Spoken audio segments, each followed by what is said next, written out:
공무원입니다. 개인정보 누설 공무원 무죄인데요.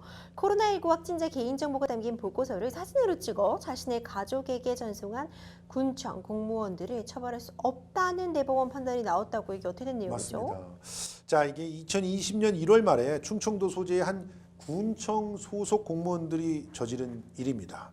4명이었어요. 한 문건을 스스로 찍어서 그 찍은 사진을 카카오톡 메신저로 각자 자기의 가족에게 전달을 했습니다. 이게 해당 군청이 긴급 대책 회의에서 이제 그 보고되었던 그 문건이었어요. 그래서 신종 코로나 바이러스 감염증 관련 보고서, 이 문건을 사진으로 찍어서 보낸 건데, 여기에 확진자의 성별, 나이, 가족관계, 거주지, 또 접촉자들의 개인 정보, 이런 것들이 다 담겨 있었던 겁니다. 이때가 사실 국내 코로나19 확진자가 한 10명 정도밖에 안 나왔던 그런 수준이었고, 확진자의 동선도 다 공개되던 그런 시기였습니다. 그래서 이때 또 공포가 만만치 않았죠. 그렇죠. 코로나에 대한 공포가. 굉장했죠. 그래서 가족들을 지키겠다라고 하는 그런 일념으로 공무원들이 이 사진을 전송을 한 건데, 결국 검찰이 업무상 알게 된 코로나19 확진자와 그 접촉자들의 개인정보를 누설했다. 그래서 공무상 비밀 누설 혐의를 적용해가지고 재판에 넘긴 것이죠. 그렇군요. 이제 공무상 비밀 누설, 사실 굉장히 좀 어마어마한 죄잖아요. 그러니까 이게 일단 두 개를 나눠서 얘기해 봐야 되겠지만, 공무상 비밀이 누설되면 어떤 처벌을 받는지 진짜 궁금해요. 그러니까 공무상 비밀이라고 한다면 여러 가지가 있을 수 있겠지만 기본적으로 법령에 의한 직무상의 비밀이 해당이 되거든요. 그러니까 법령에서 그렇다고 뭔가 정해져 있는 비밀로 규정한 것을 한정하는 것은 아니지만, 뭐 사회적인 필요, 뭐 정치상, 경제상 필요에 따라 그 비밀로 된 사안, 그리고 국민이 객관적, 일반적 입장에서 외부에 알려지는 것이 이제 상당한 이익이 있는 사항도 포함이 됩니다. 하지만 이제 실질적으로 그것을 비밀로서 보호할 가치가 있어야지만 이제 그 공무상 비밀 누설죄 그 비밀에 해당하게 되는데, 이 재판부에서는 사실상 이 코로나19 확진자 정보가 이 공무상 비밀까지 해당하지 않는다. 이게 중요한 정보임은 분명하지만 이걸 유출함으로 인해서 어떤 피해가 발생했다거나 공무에 지장을 끼친 것은 아니라고 본 것 같고, 공무상 비밀 누설죄의 경우에는 또 굉장히 또 형이 꽤 높게 규정이 되어 있어요. 2년 이하의 징역 또는 금고, 그리고 5년 이하의 자격정지에 처한다고 규정이 되어 있거든요. 이번 사안 같은 경우에는 사실 공무상 비밀 누설죄보다는 개인정보보호법 그렇죠. 위반이 문제될 것 같은데, 그러니까 이 부분에 대해서는 우리가 이제 꼭 알고 넘어가야 될 것이, 비밀, 그것도 공무상에서 있었던 비밀, 이것에 어떤 게 해당되는가. 그래서 그것이 사실은 뭐 법으로 뭐 매뉴얼로 이렇게 다 정해져 있는 건 아니지만, 그렇죠. 대개 이렇게 보고 있더라고요. 그러니까 직무상 취득하게 된 비밀로서 그 비밀을 보호할 가치가 그렇죠. 있는 것이 공무상 비밀이다. 그렇죠, 평론가님. 그런데 지금 이 확진자 등의 그 개인 정보가 담겨 있는 문서는 지금 정보 유출 때문에 예방 관리 업무들이 지장을 받거나, 또 국가의 기능이 위협을 당하거나 이러지 않는다. 그렇죠. 이렇게 봤기 때문에 결과적으로는 이걸 공무상 비밀로 보기는 어렵다는 거고, 대법원 판례에 보면은 좀 명확하게 이게 나와 있더라고요. 반드시 법령에서 비밀로 규정한 것에 한정하지는 않지만, 그래도 정치, 군사, 외교, 경제, 사회적 필요에 따라서 비밀된 상황, 그리고 국민의 객관적, 일반적 입장에서 외부에 알려지지 않는 것이 상당한 이익이 있는 사항, 이런 것들이 포함된다. 이렇게 얘기하고 있어요. 가령 국방부 건물 주변에 벙커가 있다. 이런 것들은 반드시 보호해야 될 기밀 아닌가요? 예. 그런데 이런 부분들도 역시 이미 국방부 옆에 벙커가 있다는 사실은 충분히 알려져 있는 사항이다.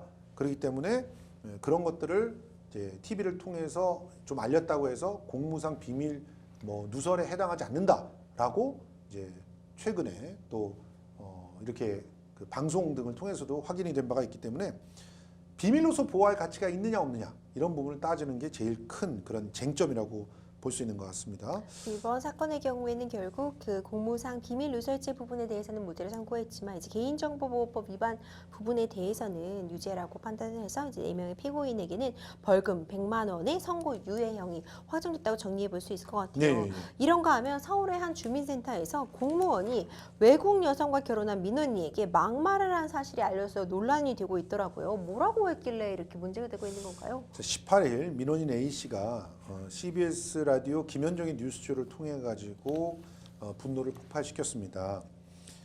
이 A 씨는 지난해 8월에 외국인인 아내의 주민등록 절차를 위해서 주민센터에 문의를 했대요. 근데 전화를 끊으려고 했는데 공무원분이 욕설을 뒤에다가 했다는 거예요. 네. 그러니까 문의를 해서 문의를 한 것에 대해서 내용을 전해 듣고 전화를 끊으려고 했는데 욕설을 한 거예요. 네. 그러니까 끊겨진 줄 알고 계속 욕설을 했겠죠. 그렇죠. 끊겨진 줄 알고. 그래서 이제 그걸 녹취해가지고 그걸 라디오를 통해서 공개를 한 건데요. 외국인 여자랑 결혼해서 더럽게 사람 짜증나게 하네. 자기가 부끄러우니까 안 데리고 오고 싶어하는 거잖아요. 거지 같은 XX가 다 있어. 이런 얘기를 했어요. 어머, 너무 심한데요. 이거는 공무원의 자격이 없는 사람이라고 저는 생각합니다. 어떻게 이렇게 민원인을 갖다가 자기끼리의 얘기라도 안 이런 되죠. 식으로 얘기를 하면 그 사람이 공무원의 마음을 갖고 있는지 의심이 갈 수밖에 없지 않겠습니까?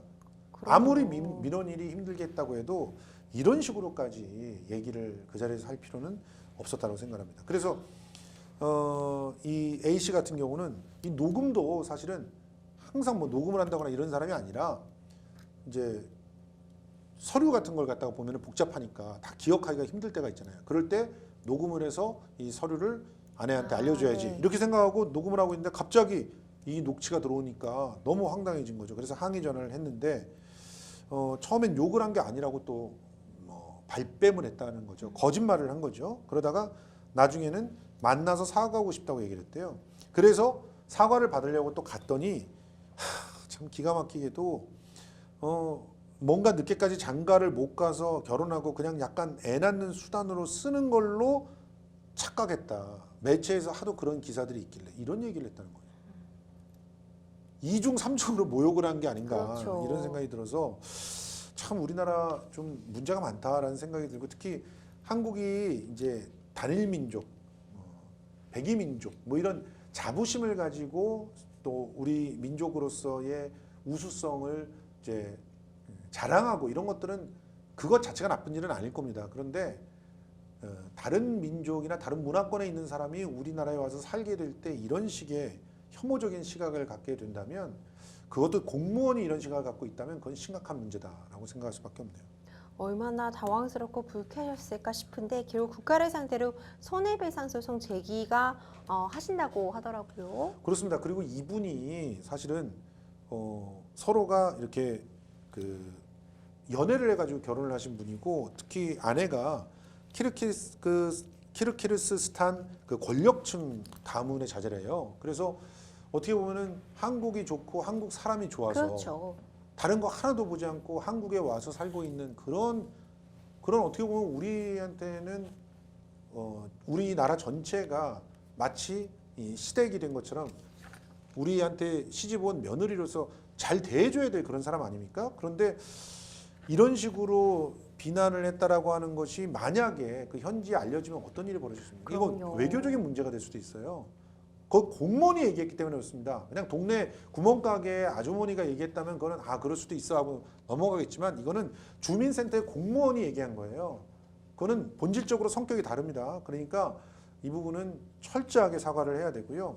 거기에 대한 보상까지 해야 되지 않을까 이런 생각이 듭니다. 평론가님 사실 한 개인의 일단 잘못이기 때문에 쉽게 일반화할 수는 없을 거라고 생각을 하지만요. 뭐 민원이 있거나 궁금한 점이 있어서 이제 주민센터에 전화를 걸어 문의를 했고 뭐 주민 응대를 하시는 입장에서 이렇게 예의 없고 말도 안 되는 응대 때문에 결국 이런 일들이 나오지 않았나 싶은데 네.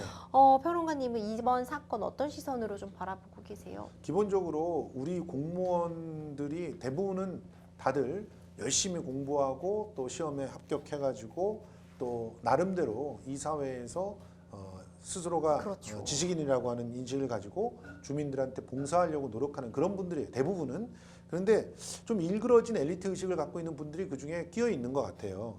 그런 분들이 지금 보면은 이제 주민이 민원을 넣는 거는 그건 당연한 일이고 그걸 전화를 받는 것은 역시 공무원이 마땅히 해야 될 일입니다. 그러니까 전화로 그 민원을 응대하게끔 하고 있는 것이고요. 그런데 결국 이런 왜곡된 그런 그 문화적인 어떤 그 잘못된 인식들을 가지고 그 인식으로 특정한 사람들을 결국 차별한 것이죠. 그래서 우리 사회가 지금 차별금지법이 필요하다 이런 얘기들 많이 하는데요. 이런 차별금지법이 만약에 지금 발의가 돼서 그 효력이 발생해 놓은 상황이라면 이분은 이 차별금지법으로도 처벌받을 수밖에 없는 그런 중차대한 범죄를 지었다라고 보고요. 결국 국가를 상대로 이 그 시민이 손해배상 소송을 제기를 했으니까 국가에 피해를 입힌 거잖아요. 네. 저는 개인적으로는 이런 피해들이 있었다고 한다면 이 공무원에게 구상권을 청구해서 국가가 왜 세금으로 이걸 내줍니까? 개인이 잘못한 건데. 그리고 다시는 이런 분들은 공무에 임할 수 없게끔 해야지만 공무원에 임하는 자세가 다른 사람들에게도 이제 그 모범이 되어서 그래서 이런 문제가 사라지지 않을까 생각을 합니다. 그런가 하면 이번에 살펴볼 일환이 정반대의 케이스도 있더라고요. 성실하게 잘 응대를 하셨는데 이런 맘카페에서 오히려 너무 불친절하다는 그런 글이 올라와서 곤란을 겪었던 그런 사례도 있다면서요, 변호사님? 맞습니다. 요즘에 사실은 공무원들은 많이 친절해진 편이고요. 그리고 아까도 말씀드렸지만 대개는 민원인들에게 봉사를 하는 것이 마땅히 자기가 해야 될 일이라는 인식들은 있습니다. 그만큼 네. 교육도 많이 하고 있기 때문에 오히려 문제가 이제 공무원들에게 좀 함부로 이렇게 좀 민원을 빙자해서 공무원들의 인격권을 훼손시키는 그런 분들이 좀 많아요. 그렇죠. 이번 사례 같은 경우는 이제 온라인 커뮤니티에 그러니까 자신의 어떤 불편한 그런 경험들이 있었는지 그것을 가지고 오히려 공무원을 공격했던 그런 글을 올려서 일종의 명예훼손을 한 그런 내용입니다. 글쓴이의 주장에 따르면 민원인이 불과 500m 거리의 초등학교에 아이들을 보내는 게 위험하다라고 하면서 학교를 새로 세워달라고 요구를 했다고 합니다. 그러니까 이 글쓴이라고 하는 분이 바로 공무원인데요.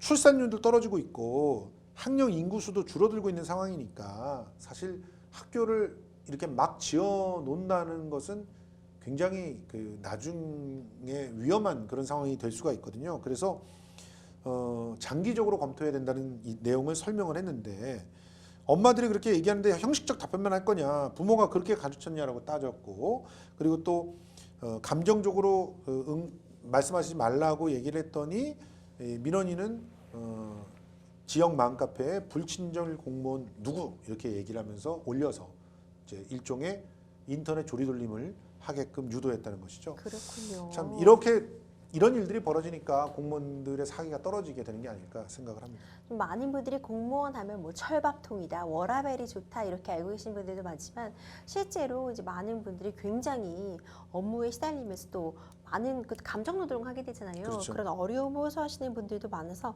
사실 책임감이나 의무가 상상 이상으로 크고 그리고 사명감 없이는 할 수 없다 이런 얘기 하시는 분들도 많이 있어요. 하지만 또 한편 일부 공무원들의 일 처리가 좀 아쉽다 이런 분들도 많이 계실 것 같은데 부산시가 소극행정신고센터를 개설했다면서요. 어떤 예. 내용인가요? 탁상행정이라든지 직무태만 등의 소극적인 업무로 권익이 침해됐거나 또 재정 손실이 생긴 사례 등을 접수해서 그걸 개선하기 위한 그런 신고센터입니다. 이 신고는 시 감사위원회를 방문하거나 아니면 전화 또 국민신문고 민원 접수 등으로 할 수 있다고 하는데요. 뭐 이런 신고센터도 필요하겠지만 가장 중요한 것은 이 소극적인 행정을 하게끔 하는 공무원의 인사 고과 시스템이 제일 문제입니다. 저는 부산시가 인사 고과 시스템부터 좀 정비를 했으면 좋겠어요. 실제로 민원을 적극적으로 해결을 했을 때 우수한 공무원으로 인정을 받고 상도 받고 또 승진도 빠르다. 그렇게 한다면 민원이 들어왔을 때 옳았구나. 이거 네. 내가 잘 정리해가지고 승진 한번 해보자. 이렇게 생각하지 않을까요? 이렇게 자꾸 신고센터로만 모든 걸 처리하려고 하면은 더 위축될 가능성이 있다는 사실을 좀 기억해 주셨으면 좋겠습니다. 신고센터는 이전까지 십수년의 그런 경험 속에서 오히려 민원인과 공무원 사이를 벌어지게 하는 그러한 공간이 될 수도 있다고 지적들이 있어 왔던 제도입니다. 그래서 조금 저는 개인적으로는 부산시의 이런 시정이 조금 과거로 돌아간다는 생각이 좀 드는데요. 오히려 인사고과 시스템을 정비해서 자기랑 친한 분, 자기 말을 잘 듣는 분, 그러니까 윗사람 말을 잘 듣는 분이 인사 고과를 잘 받는 게 아니라 진짜 민원인들에게 잘 응대하고 문제를 해결하는 사람들이 승진할 수 있게끔 해야 이 문제가 개선이 된다고 저는 생각합니다. 네, 이번 사건의 경우 정말 민원인분 정말 너무 마음에 크게 상처를 입으셨을 것 같아요. 네. 정말 모든 국민이 이렇게 생각하는 거 절대 아니라는 것, 일부 공무원의 어떤 개인적인 판단에 의해서 받으신 상처 좀 빨리 치유하셨으면 좋겠고요. 친절한 응대는 사실 당연한 것이죠. 궁금한 점을 국민이 질문했을 때 공무원이 그에 맞게 또 합당하게 정확하게 그리고 좀 정성스럽게 응대해 주는 것이 그들의 또 직업이라는 점 꼭 기억해 주셨으면 좋겠습니다.